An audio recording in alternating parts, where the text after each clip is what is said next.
नमस्कार दर्शकों, आप देख रहे हैं Bharatvarsh HTV9 news channel Sitapur Uttar Pradesh. पक्ष न विपक्ष, बात होगी निष्पक्ष। मीडिया के कुछ मोदी प्रेमियों ने फिर से ये कहना शुरू किया है, भाजपा मोदी हमेशा 24/7 इलेक्शन मोड में ही रहते हैं।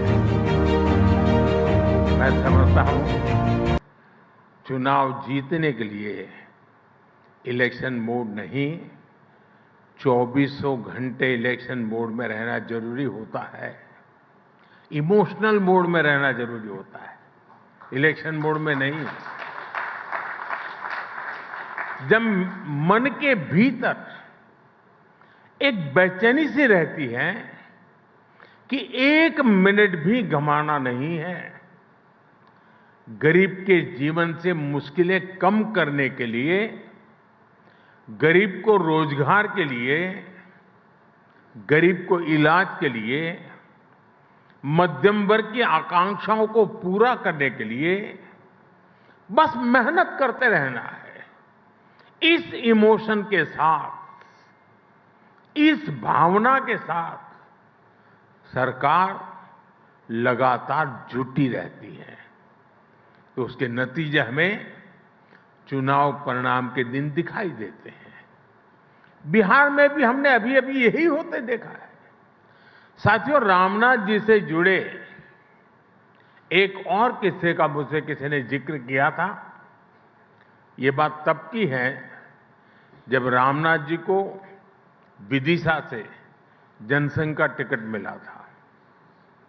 उस समय नानाजी देशमुख जी ने, उनकी इस बात पर चर्चा हो रही थी कि संगठन महत्वपूर्ण होता है या चेहरा। तो नानाजी देशमुख ने रामनाथ जी से कहा था कि आप सिर्फ नामांकन करने के लिए आएंगे और फिर चुनाव जीतने के बाद अपना सर्टिफिकेट लेने के लिए आ जाइएगा।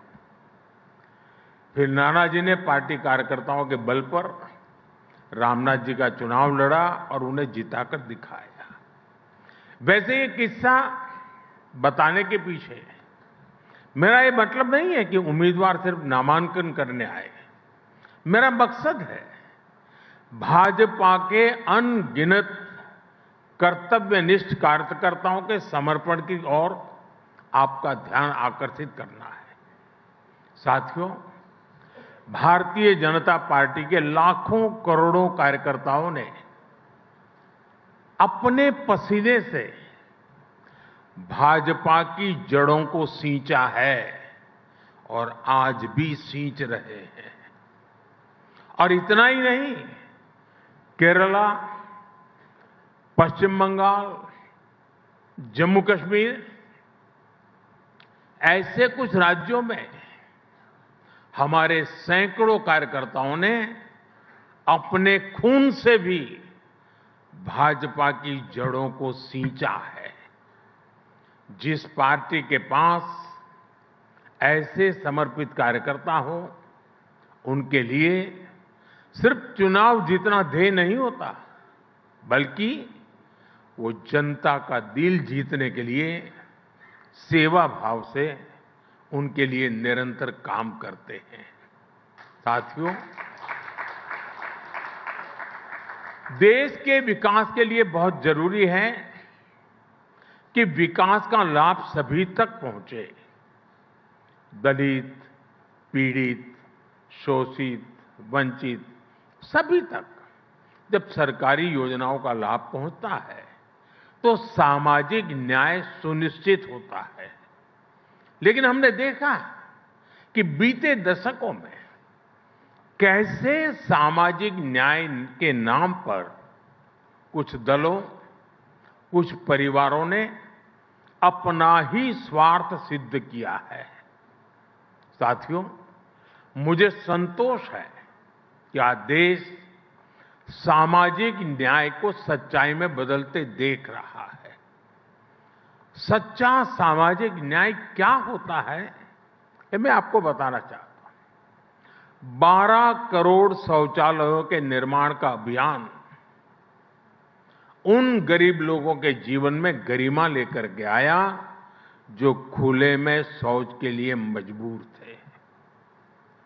57 करोड़ जनधन बैंक खातों ने उन लोगों का फाइनेंशियल इंक्लूजन किया जिनको पहले की सरकारों ने एक बैंक खाते के लायक तक नहीं समझा था। 4 करोड़ गरीबों को पक्के घरों ने गरीबों को नए सपने देखने का साहस दिया, उनकी रिस्क टेकिंग कैपेसिटी बढ़ाई है। साथियों, बीते 11 वर्षों में सोशल सिक्योरिटी पर जो काम हुआ है वो अद्भुत है।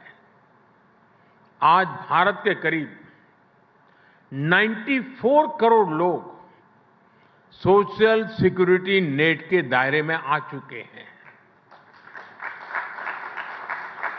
और आप जानते हैं 10 साल पहले क्या स्थिति थी?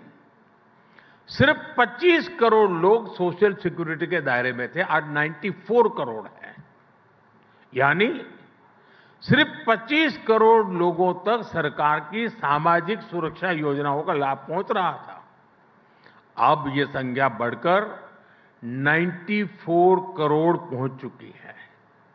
और यही तो सच्चा सामाजिक न्याय है। और हमने सोशल सिक्योरिटी नेट का दायरा ही नहीं बढ़ाया, हम लगातार सैचुरेशन के मिशन पर काम कर रहे हैं। यानी किसी भी योजना के लाभ से एक भी लाभार्थी छूटे नहीं।